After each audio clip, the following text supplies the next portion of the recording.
여러분 반갑습니다. 자봉소 목사의 성경 이야기, 오늘은 21번째로 예수님 공생의 1년차 6번째 내용을 말씀드리겠습니다. 먼저 예수님 공생의 1년차 주요 사역을 다시 한번 지도로 이제 정리하면 갈릴리 가나에서 혼인잔치 때 물을 포도주로 변화시킨 기적을 행하시고, 이후에 예루살렘에서 첫 번째 성전 청결 활동을 하시고, 밤에 찾아온 니고데모와의 대화를 통해서 사람이 물과 성령으로 거듭나야 하나님 나라를 볼 수 있다고 말씀하셨습니다. 그리고 사마리아 수가성에서 우물가의 여인과의 대화를 통해서 하나님은 영이시기 때문에 영과 진리로 예배를 드려야 된다고 말씀하시고, 메시아를 갈망하는 그 여인에게 바로 예수님이 메시아라는 사실을 알려주셨습니다. 다시 갈릴리 가나에 가셔서 두 번째 표적으로 왕의 신하 아들을 치유하시고, 이후에 나사렛에서 예수님께서 메시아이심을 선포하셨지만은 나사렛 사람들에게 배척을 당하시고, 그 후에 가버나움으로 이주를 하셔서 네 제자를 부르십니다. 그리고 이제 중요한 치유 사역으로 귀신을 쫓아내고 베드로의 장모 열병을 고쳐주시고, 또 나병 환자와 중풍병자를 치유하셨습니다. 오늘은 그 이제 갈릴리 가버나움에서 네 제자를 부르시는 내용과 관련해서 말씀을 드리겠습니다. 이제 누가복음 5장에 보면 시몬이 대답하여 이르되, 선생님, 우리들이 밤이 새도록 수고하였으되 잡은 것이 없지만은 말씀에 의지하여 내가 그물을 내리리이다 하고, 이렇게 말씀 나옵니다. 이 말씀의 현장을 보면요, 장소는 여기 이제 갈릴리 가버나움이죠. 갈릴리 가버나움, 게네사렛 호수, 갈릴리 호수, 갈릴리 바다, 게네사렛 바다, 뭐 여러 가지 이름이 있습니다. 또는 디베리아 바다 하면서, 이 시기는 이제 갈릴리 사역 초기, 그러니까 공생 1년차 때 이루어진 사건이 되겠습니다. 예수님의 그 사역 중점은 말씀 사역으로 가르치시고 선포하시고, 그 다음에 치유하시고, 그 다음에 귀신을 쫓아내신 그런 사역 중에 오늘 몇 가지를 말씀드립니다. 먼저 이제 이 베드로를 좀 소개를 하면요, 고향은 이 베세다입니다. 베세다는 현재 가버나움에 살고 있습니다. 고향은 베세다인데 가버나움에서 어부 생활을 했고, 예수님과는 이제 공식적으로 두 번째 만남입니다.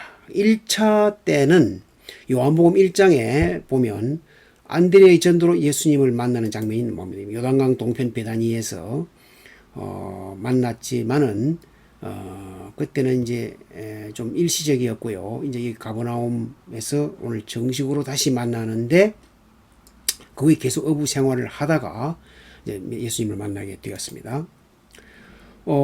그때 당시 상황을 보면요, 호숫가에 두 배가 있습니다. 그러니까 이제 베드로와 안드레가 그 고기 잡는 배, 그다음에 야고보와 요한이 고기 잡는 배, 이렇게.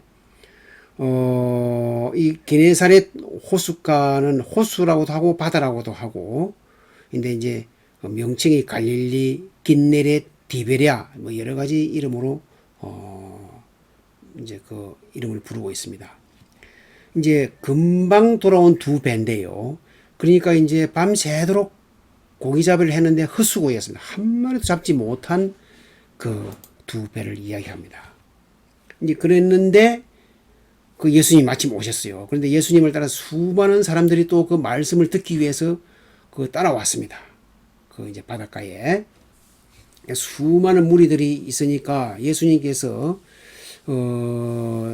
이제 좀 효과적으로 말씀을 전파하시려고 배를 좀 사용해야 되겠습니다.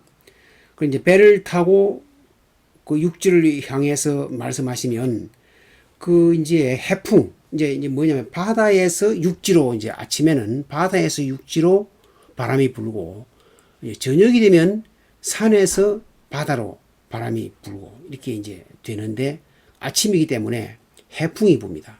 그러니까 예수님이 이제 배를 타고 말씀을 전하면 훨씬 잘 들리죠. 그래서 해풍과 비탈을 이용해서 말씀을 전파하십니다. 끝나고 난 뒤에 바로 이제 이 사건의 전환점이 되는데요.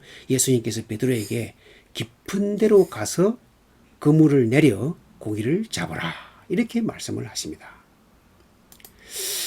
그런데 이제 이게 베드로의 입장과 처지와 관련해서 좀 문제가 되는 게 뭐냐면 이제 인간적이고 현실적인 문제인데요. 예수님은 비전문가입니다. 사실 비전문가. 예수님은 사실 나사렛에서 목수 일을 하셨어요. 고기 잡는 것하고는 거리가 멉니다.